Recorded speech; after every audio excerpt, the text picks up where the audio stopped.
Hello learners, मेरा नाम मंजरी है और आपका स्वागत है हमारे YouTube channel master of social work पर। और अगर आप पहली बार इस चैनल से जुड़ रहे हैं तो आप हमारे चैनल को सब्सक्राइब कर सकते हैं। साथ ही साथ आप हमारे टेलीग्राम चैनल को ज्वाइन कर सकते हैं। तो अभी तक हमने बहुत सारे वीडियोज़ में पिछले कुछ वीडियोज़ में बहुत सारी चीज़ें डिस्कस की हैं जो सोशल वर्क और नेट से रिलेटेड है। आज हम बात करेंगे रिसर्च के बारे में। रिसर्च के कुछ स्टेप्स जो होते हैं उनको कैसे क्या होते हैं स्टेप्स, किस प्रकार से कौन से सीक्वेंस में होते हैं, ये सारी चीज़ें हम डिस्कस करेंगे। और एक प्रोसेस क्यों ज़रूरी है फॉलो करना, ये भी जानेंगे। तो सबसे पहले हम बात करते हैं कि सबसे पहला जो सोशल साइंस रिसर्च में जो पहला स्टेप होता है वो क्या होता है। जब भी हम कभी रिसर्च करने जाते हैं तो हमें ध्यान रखना होता है कि जो भी चीज़ें हम जिस क्षेत्र के बारे में रिसर्च करने जा रहे हैं तो सबसे पहले ज़रूरी है कि हम उसे आइडेंटिफाई करें। ऐसा ना हो कि बहुत ब्रॉड एरिया ले लें, क्योंकि आप अगर देखेंगे तो जो रिसर्च का क्षेत्र है वो बहुत बड़ा है। और कोई भी क्षेत्र आप जब चुनते हो तो उसमें भी बहुत सारी समस्याएं आपको देखने को मिलेंगी। लेकिन आपका रिसर्च सही तरीके से हो पाए और आप एक जो प्रॉब्लम है उसका सॉल्यूशन ढूंढ पाए, तो इसके लिए बहुत ज़रूरी हो जाता है कि जो प्रॉब्लम है आप उसको आइडेंटिफाई करें कि किस एरिया, किस क्षेत्र में आप काम करना चाहते हैं। तो सबसे पहले जरूरी चीज़ होती है कि आइडेंटिफिकेशन ऑफ प्रॉब्लम। अब उसमें हमें क्या क्या चीज़ें ध्यान देनी होती हैं, जैसे कि सबसे पहले ज़रूरी है कि जो हमारा स्टेटमेंट है, मतलब जो हमारी समस्या है वो क्लियर होनी चाहिए और एम्बिगुअस होनी चाहिए। मतलब कि उसमें कोई आपका ऐसा ना हो कि आप कंफ्यूज हो। वो आपका क्लियर होना चाहिए, स्पष्ट होना चाहिए और एक सीमित क्षेत्र में होना चाहिए। ऐसा नहीं कि आप बहुत बड़ा क्षेत्र ले लो, तो इससे क्या होगा, आपका रिसर्च लंबा जाएगा और हो सकता है कि उसके लिए आपको काम करने में प्रॉब्लम आएगी। तो छोटा सा कोई एक एरिया आप वहाँ पे चूज करोगे। इसके बाद जो भी आपकी स्टडी है उसके लिए आप एक अपना जो स्कोप है, जो उसकी सीमाएं हैं, उसको आप निश्चित करोगे, है ना, डिफाइन करोगे कि आप किस क्षेत्र में और किस चीज़ के बारे में अध्ययन करने वाले हो। अगर आप इन्वायरमेंट के बारे में अध्ययन करने वाले हो तो वो किस प्रकार से करने वाले हो, है ना। तो ये चीज़ आपको ध्यान रखना होगा। इसके बाद आपका आता है स्पेसिफाइंग द वेरियस इन्वॉल्व। मतलब कि अब आप देखोगे जो वेरिएबल्स उसमें इन्वॉल्व है, मतलब उसमें जो जो आप वेरिएबल, जिन चरों का आप अध्ययन करना चाहते हो, आप उनको आइडेंटिफाई करोगे, उनको समझोगे, आपका जो भी है स्पेसिफाई करोगे उसको, क्योंकि वेरिएबल्स का ही रिलेशंस आप वहाँ पे देख रहे होगे, चीज़ों को समझ रहे होंगे। तो ये बहुत क्लियर होना चाहिए आपका, ठीक है, तभी आप अपने प्रॉब्लम को समझ पाएंगे। दूसरी चीज़ आपकी आती है identify the significance of the study. मतलब कि आप जो अध्ययन कर रहे हो उसका महत्व क्या है। आप कहीं पे भी जब रिसर्च करने जाओगे तो जब आप अपना रिसर्च प्रपोजल दोगे तो वहाँ आपसे ये चीज़ पूछा जाएगा कि भाई आप इस फील्ड में रिसर्च क्यों करना चाहते हैं और आपके रिसर्च करने का क्या महत्व है, इसका क्या फ़ायदा होने वाला है, लोगों को क्या फ़ायदा होगा, या जिस एरिया के लिए आप करें उसमें क्या क्या ये अपनी भूमिका निभाएगा। तो महत्व क्या है, इसको क्लियर आपको करना होगा। आपको बताना होगा कि आपकी स्टडी में क्या क्या चीज़ें और किस तरीके से यूज़फुल होगी और बेनिफिशियल होंगी। तो महत्व भी आपका क्लियर होना चाहिए। जब भी आप प्रॉब्लम देख रहे हो, तो कोई भी समस्या या किसी भी विषय के बारे में अध्ययन करना है तो ये आप बहुत क्लियर रखिएगा, ठीक है। ये 4 चीज़ें आप इसमें शामिल रखेंगे और भी बाकी चीज़ें होंगी, आप इसको खुद से भी देख सकते हैं, ठीक है। इसके बाद आपका आता है लिटरेचर रिव्यू। बहुत महत्वपूर्ण हिस्सा है ये स्टेप्स में। जो पार्ट है, सेकेंड स्टेप जो ये है, आप किसी भी स्टडी को करने से पहले आपके जो प्रॉब्लम्स हैं वो भी कई बार क्लियर नहीं होते हैं, या आप क्या करना चाहते हैं आपको क्लियर नहीं होता, बस आपको पता होता है कि हाँ मुझे इस फील्ड में कुछ करना है। ऐसे में लिटरेचर रिव्यू जो होता है वो आपका सबसे ज़्यादा हेल्प करता है, सहायता करता है, क्योंकि आपके क्षेत्र में अभी तक जो भी रिसर्च हुए हैं, जो भी जर्नल्स हैं, पेपर्स हैं जो पब्लिश हुए हैं, जो स्टडीज़ की गई हैं, उनका रिव्यू करके आप जानते हो कि जिस क्षेत्र में आप या जिस समस्या के बारे में आप अध्ययन करने जा रहे हो, क्या उसके रिलेटेड कोई पहले से चीज़ें उपलब्ध हैं। अगर होती हैं तो आप वहाँ से देखते हो कि आपको वहाँ से क्या हेल्प मिल सकती है। आप अपनी समस्या को और क्लियरली डिफाइन कर पाते हो, आपको क्या चीज़ ढूंढनी है आप उसमें और क्लियर कर पाते हो। रिव्यू के माध्यम से आप देख पाते हो कि आपके क्षेत्र में जो आप अध्ययन करना चाह रहे हो, रिसर्च करना चाह रहे हो, यानी अनुसंधान करना चाह रहे हो, उससे रिलेटेड क्या क्या मेथड्स आप यूज कर सकते हो, कौन से टूल्स आप यूज कर सकते हो जो आपके जो रिसर्च में हेल्प करेंगी। और साथ ही साथ लिटरेचर रिव्यू जो है ना, आपके जो रिसर्च होता है आपका, वो उसको बहुत सपोर्ट करता है कि हाँ इस प्रकार से रिसर्च इस फील्ड में भी की जा सकती है, और आप एक उस फील्ड में क्या गैप है वो भी फाइंड कर पाते हो। तो ये सारी चीज़ें आपकी इसमें शामिल होती हैं, ठीक है। अब जब हम लिटरेचर रिव्यू कर रहे होते हैं तो हमें कुछ चीज़ों का ध्यान रखना होता है ताकि जो हमारा रिव्यू है वो सही तरीके से हो पाए। जैसा कि हम सबसे ज़्यादा ज़रूरी है कि हम अपना जब रिव्यू कर रहे हैं तो जो भी लिटरेचर है वो कोई जर्नल हो सकता है, किसी का थीसिस हो सकता है, या कहीं किसी का पेपर जो पब्लिश किसी ने किया हो, आर्टिकल्स हो सकते हैं, वो मतलब जो भी जहाँ से भी आपको इन्फॉर्मेशन मिल रही है, इसमें हम ध्यान देंगे कि वो हमारे जो स्टडी है उससे रिलेवेंट हो, है ना। हम कहीं से कुछ भी उठा के पढ़ना शुरू नहीं करेंगे, हम देखेंगे कि उस फील्ड से रिलेटेड क्या है। मान लीजिए अगर हम स्वयं सहायता समूह जो सेल्फ हेल्प ग्रुप हैं, उनके जो महिलाएं हैं उनके अंदर हम एम्पावरमेंट देखना चाहते हैं कि किस प्रकार से सेल्फ हेल्प ग्रुप का रोल है उनके एम्पावरमेंट में। तो अब हम क्या करेंगे, हम उससे रिलेटेड जो भी पेपर्स हैं, बुक्स हैं, और जो थीसिस जो पहले के अनुसंधान लोगों ने किए हैं, स्टडीज़ की हैं, उनको हम स्टडी करेंगे, ठीक है। तो ये हम रेलेवेंस देख लेंगे इसमें। उसके बाद हम देखेंगे कि जो हमारा सोर्स है वो सही है या नहीं, ऑथेंटिक है या नहीं। क्योंकि कई बार होता है ना, हम कुछ ऐसे लिटरेचर वगैरह स्टडी करते हैं जो कि ऑथेंटिक नहीं होते हैं, तो इसका भी आपको ध्यान रखना है कि ऑथेंटिक चीज़ों का ही यूज़ करें, है ना। कोई ऐसे किसी का भी फ्रॉड या ऐसा कुछ कॉपी पेस्ट किया हुआ कहीं का मटेरियल आप ना लें, जो आप ओरिजिनल है वही स्टडी करें, ठीक है। इसके बाद आपका आ जाता है, एक बहुत बड़ी हेल्प मिलती है जिसके बारे में हमने अभी थोड़ी देर पहले डिस्कस किया कि जो भी प्रॉब्लम होता है, प्रॉब्लम को और अच्छे से डिफाइन कर पाते हैं ना। तो लिटरेचर रिव्यू के दौरान हम देख पाते हैं कि जिस फील्ड में हम स्टडी करना चाह रहे हैं वो फील्ड क्योंकि बड़ा होता है, तो उसमें स्पेसिफिक क्या है। दूसरी चीज़, उसमें क्या चीज़ है जो जिसके बारे में अभी तक स्टडी नहीं है, जिसे हम रिसर्च गैप भी कहते हैं, है ना, जिसके बारे में अभी तक स्टडी नहीं की गई है। तो ये आपका एक यहाँ पे इंपॉर्टेंट पॉइंट हो जाता है। फिर इसी दौरान हम ये देख पाते हैं कि हमारा जो रिसर्च होने वाला है, जो हम आगे रिसर्च करेंगे, उसका किस प्रकार से हम उसे स्टेप बाय स्टेप करेंगे, क्या क्या चीज़ें उसमें यूज़ होंगी। तो हम अपना एक आउटलाइन कर पाते हैं वहाँ पे, ठीक है। क्या क्या चीज़ें, मेथड्स, टूल्स वगैरह, सारी चीज़ें यहाँ पे आप पॉपुलेशन सैम्पल्स किस प्रकार के होंगे, ये सारी चीज़ें आप यहाँ पे देख पाते हो। क्योंकि आप अपने रिलेटेड स्टडीज़ को देखते हो तो आप उसमें ये कलेक्ट कर पाते हो चीज़ों को, है ना। इसके बाद आपका आता है कि जो भी आपका लिटरेचर है आप उसका रिव्यू लिख लेते हो। क्योंकि आप जो भी चीज़ें करोगे आपके सपोर्ट के लिए चाहिए होगा कि आपने कहाँ से ये सारी चीज़ें जानकारी इन्फॉर्मेशन ली है, और किस तरीके से आपका जो गैप है वो सही है, जो लिटरेचर गैप है, या फिर किस प्रकार से आप इसमें काम करना चाहते हो। ये सारी चीज़ें आपकी आ जाएंगी, तो इसको आप रिव्यू लिख लोगे इसका, ठीक है। अब बात आती है कि इसी दौरान जब हम लिटरेचर रिव्यू कर रहे होते हैं तो हम अपना जो ऑब्जेक्टिव है, या हम कह सकते हैं जो हमारा हाइपोथेसिस है, वो जनरेट करते हैं इसी दौरान। क्योंकि हम यहाँ पे अपने जो प्रॉब्लम्स है उसका जो स्टेटमेंट है उसको क्लियर कर पाते हैं। फिर वहाँ पे ही हम अपना हाइपोथेसिस भी जो है जनरेट करते हैं, है ना।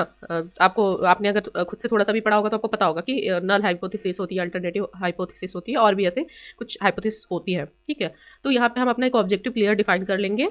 और सबसे इम्पॉर्टेंट है, जब आप अपना ऑब्जेक्टिव डिजाइन डेवलप कर रहे होगे उस टाइम पे आपको बहुत खास ध्यान रखना होता है कि आप जब डिजाइन कर रहे हो तो उसमें कुछ आपका स्मार्ट करके आपका ऑब्जेक्टिव होना चाहिए।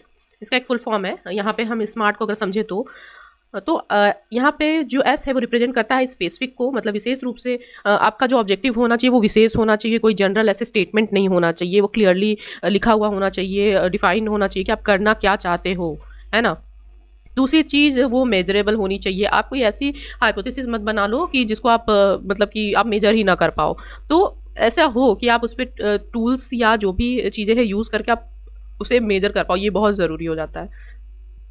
फिर आपका इसके बाद आता है अचीवेबल होना चाहिए, मतलब कि आप अचीव कर पाओ। ऐसा गोल या ऑब्जेक्टिव आप डिज़ाइन मत कर देना कि आप उसको अचीव ही ना कर पाओ, है ना। आपने कुछ ऐसा बड़ा काम उठा लिया जो कि पॉसिबल नहीं है।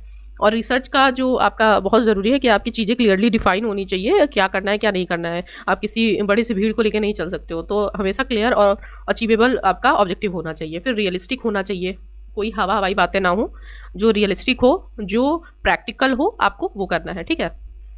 फिर इसके बाद होना चाहिए टाइम बाउंड। टाइम बाउंड का मतलब कि आपका एक समय निश्चित होना चाहिए कि आप इतना समय उस पर दोगे, है ना। अब अगर आप समय निश्चित नहीं करोगे तब तो आपकी रिसर्च चलती ही जाएगी और वो रिसर्च कभी ख़त्म नहीं होगी। तो आपको पता होना चाहिए कि क्या कैसे होगा, कि आप लिटरेचर रिव्यू जो डेवलप कर रहे हो, आप लिटरेचर रिव्यू जो कर रहे हो उसको आपने कितने टाइम में कर लिया। फिर आपका ऑब्जेक्टिव होगा कि आप किस तरीके से कितने समय में अपने उस स्टडी को कंप्लीट करोगे, सैम्पल्स कैसे कितने टाइम में आप सारी चीज़ें करोगे, इन्फॉर्मेशन जो गैदर करना है उसको, ये सारी चीज़ें आपको पता होनी चाहिए एकदम क्लियर। ये पाँचों चीज़ आप रखोगे, ठीक है। तो ये बहुत इंपॉर्टेंट है आपके लिए। देन आपका आता है रिसर्च डिज़ाइन। तो रिसर्च डिज़ाइन बहुत ज़रूरी है, क्योंकि आप जब तक आपको ये नहीं पता होगा कि आपको किस बारे में स्टडी करनी है, आप किन लोगों के लिए स्टडी करना चाहते हो, आप किस कम्युनिटी के लिए स्टडी करना चाहते हो, और उस कम्युनिटी में भी किस ग्रुप के लिए स्टडी करना चाहते हो, उसमें भी कौन सी समस्या के बारे में आप अध्ययन करना चाहते हो, ये सारी चीज़ें क्लियर नहीं होंगी तो आपका काम नहीं बन पाएगा, है ना। अब आपको नेट या जेआरएफ करना है तो आपने कुछ सोचा होगा ना, प्लानिंग की होगी आपने, क्यों करना चाहते हो आप, तो कुछ होगा इसमें। तो रिसर्च डिज़ाइन भी ठीक उसी जैसे है। अब इसमें आप देखोगे जो रिसर्च डिज़ाइन आपका होगा कि इसका आप एक ब्लूप्रिंट बनाओगे अपना, है ना, कि फ्रेमवर्क होगा आपका कि हमें इतने टाइम में ये सारी चीज़ें करनी है, लेकिन कैसे करनी है, कब करनी है, क्यों करनी है, क्या चीज़ें इसमें यूज़ होने वाली हैं, क्या टूल्स यूज़ होने वाली, ये सारी चीज़ें आपको पता होंगी, तभी तो आप किसी चीज़ को टाइम पे कर पाओगे। तो इसमें आप सैम्पल डिज़ाइन देखोगे अपना कि सैम्पल डिज़ाइन क्या है, सैम्पलिंग आपका किस प्रकार से आप कर रहे हो, है ना। तो सैम्पलिंग आप जानते हो कि जैसे कि जो पॉपुलेशन होती है आपकी, मतलब जिस कम्युनिटी या जिस वर्ग या जिसके लिए भी आप काम करना चाह रहे हो, है ना। अब वहाँ से आप देखते हो, आप क्योंकि एक बड़े पॉपुलेशन को लेकर आप स्टडी नहीं कर सकते हो, तो आप वहाँ से कुछ उनके रिप्रेजेंटेटिव लोग जो होते हैं आप उनको लेते हो, तो वो आपकी सैम्पलिंग हो जाती है। तो आप सैम्पलिंग डिजाइन आपकी क्या होगी, है ना, इसमें आप पर्पजिव सैम्पलिंग यूज़ करोगे, रैंडम सैम्पलिंग यूज़ करोगे या नॉन रैंडम सैम्पलिंग यूज़ करोगे, ये सब चीज़ें आपको क्लियर करनी होगी ना। तो इसमें आप मेथड वगैरह आप देख लोगे कि क्या होगा और कैसे करोगे, ठीक है। इसके बाद आपका आ जाता है ऑब्जर्वेशनल डिज़ाइन। अब कि जो भी आप ऑब्जर्वेशन करने वाले हो वो किस तरीके से करने वाले हो, है ना, उसका जो भी अवलोकन आप करोगे, जो आप स्टडी कर रहे हो वो किस तरीके की होगी, इसका भी आपको ध्यान रखना होगा, है ना। तो ये आपका आ जाएगा इसमें। इसके बाद आपका आ जाएगा स्टैटिस्टिकल डिज़ाइन। इसमें आप देखोगे कि जो भी आपके पास डेटा है, आप डेटा इन द सेंस कि आप जो सैम्पल्स ले रहे हो, तो वो जो डेटा आप गैदर कर रहे हो वो हो सकता है प्राइमरी सोर्स का डेटा होगा या सेकेंडरी सोर्स का डेटा होगा। तो वो जो डेटा आप इकट्ठा कर रहे हो आप उसको किस तरीके से एनालाइज करने वाले हो, उसमें कौन सी विधि या मेथड यूज करने वाले हो उसको एनालाइज करने के लिए, आपका डेटा किस प्रकार का है, तभी तो आप उसको, अब मान लीजिए आपका क्वालिटेटिव डेटा है और आप वहाँ पे क्वांटिटेटिव मेथड का कोई टूल यूज कर रहे हो तो वो यूजफुल नहीं होगा। तो ये सारी चीज़ें आपको क्लियरली डिफाइन होनी चाहिए कि आपका सैंपल किस प्रकार का है, किस तरीके से आप ऑब्जर्वेशन उसका करने वाले हो और क्या स्टैटिस्टिकल आपके टूल्स होंगे, ठीक है। फिर आपका आ जाएगा ऑपरेशनल डिज़ाइन। अब इसमें ये चीज़ें आ जाएंगी कि आप जो रिसर्च करने वाले हो उसको आप किस तरीके से कंडक्ट करने वाले हो, है ना, एक्चुअल में आपका वो किस प्रकार से होगा। तो ये सारी चीज़ें आपकी आ जाएंगी रिसर्च डिज़ाइन में। ये हिंदी में भी यहाँ पे दिया हुआ है, आप इसको देख सकते हो, मैंने समझा दिया है, आप इसको हिंदी लर्नर्स देख सकते हैं, हिंदी में ये यहाँ पे दिया हुआ है। इसके बाद आपका आता है डेटा कलेक्शन। मतलब जो आपकी डेटा है उसका आप आप उसको कैसे एकत्रित करोगे, है ना, डेटा कैसे कलेक्ट करोगे।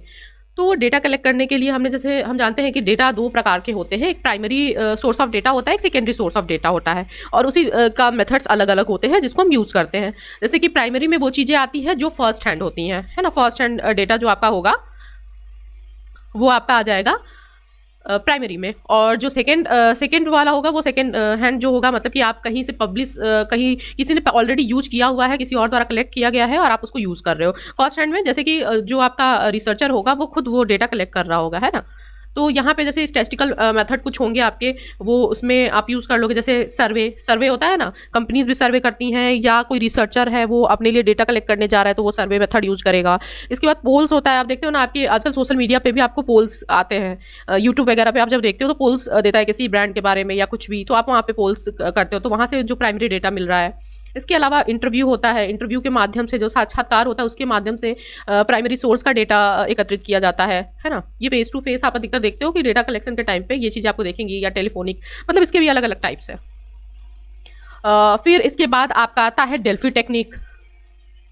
इसमें जो एक्सपर्ट्स होते हैं वो मतलब सेवरल टाइम ऑफ जो आपका क्वेश्चनर्स होते हैं वो उसका आंसर करते हैं, तो ये आपका डेल्फी टेक्निक आता है। इसके बाद जो है आपका फोकस ग्रुप होता है। फोकस ग्रुप में आप जो कुछ लोग होते हैं आपस में मिलके किसी एक जो पॉइंट होता है, एक कोई टॉपिक होता है उस पर डिस्कशन करते हैं और वहाँ से जो डेटा कलेक्ट होता है वो आपका आ जाता है फोकस ग्रुप में, ठीक है। तो ये आपका फर्स्ट या प्राइमरी डेटा कलेक्शन का मेथड है। इसके अलावा जो सेकेंडरी है, जैसे इसमें आपका फाइनेंशियल रिपोर्ट्स आते हैं ना, जैसे अभी गवर्नमेंट के द्वारा कोई रिपोर्ट जारी किया जा रहा है या किसी कंपनी के द्वारा कोई फाइनेंशियल रिपोर्ट जारी की जा रही है, सेल्स का रिपोर्ट, ये सब क्या है, ये कंपनीज के लिए, या ये रिपोर्ट जो है उस कंपनी ने जब एकत्रित किया होगा तो उसके लिए वो प्राइमरी सोर्स होगा, लेकिन आप जब अपने रिसर्च में यूज कर रहे होगे तो वो सेकेंडरी डेटा हो जाएगा।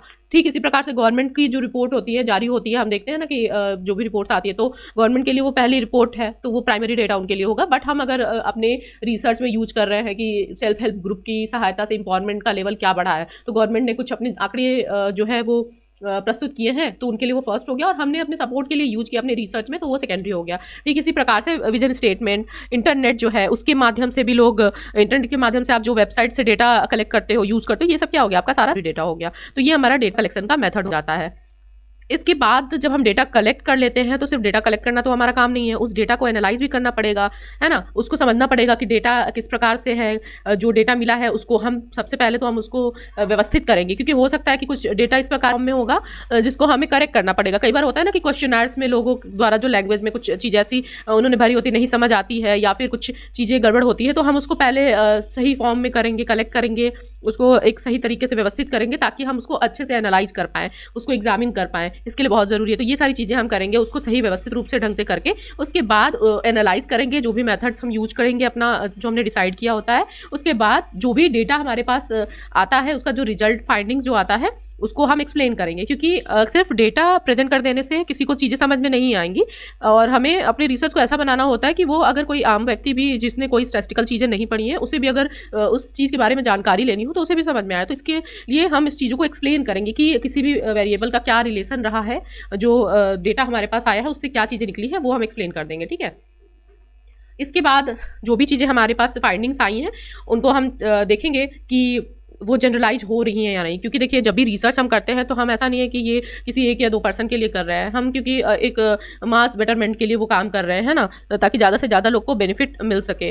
तो हम ये देखेंगे कि वो जितना हमने जो हमारा रिजल्ट आया है वो कितने ज़्यादा से ज़्यादा लोगों पे जनरलाइज हो पा रहा है, तो वो हम वहाँ पे देखते हैं। और अगर वो हम पाते हैं कि ये जनरलाइज है तो वो हम उसको जनरलाइज करने के लिए फिर वो डेटा हमारा हम उस पर वहाँ पे एक्सप्लेन करते हैं उस चीज़ों को कि ये जनरलाइज हो रहा है, उसका इंटरप्रिटेशन करते हैं, जो भी फाइंडिंग्स आई हैं कंफर्म करते हैं। मतलब कि ऐसा नहीं है कि आपने एक बार डेटा एक कहीं से आपने सोर्स पाया और आपने उसको बोल दिया कि हाँ ये सही है, हम उसके कुछ और भी जो एस्पेक्ट्स हैं उनको भी दिखाते हैं कि हाँ ये कैसे हमारा जो भी रिसर्च किया है हमने वो सारी चीज़ें सपोर्ट कर रही हैं, कि जो हमने फाइंडिंग्स जो हम ढूंढ रहे थे या जो रिजल्ट हमने सोचा था वो उस प्रकार का आया है। तो उसके लिए हम प्रूफ प्रोवाइड करेंगे, जो हमारे अलग अलग एस्पेक्ट्स होंगे, अलग अलग तरीके से हम उसे जो हमने टेस्ट या रीटेस्ट बहुत अलग तरीके के मेथड से जो यूज़ किया होगा हम वहाँ पे बताएंगे कि भाई ये सिर्फ एक या दो लोगों पे लागू नहीं हुआ है, ऐसे बहुत सारे लोगों ने ये एक्सपीरियंस किया है।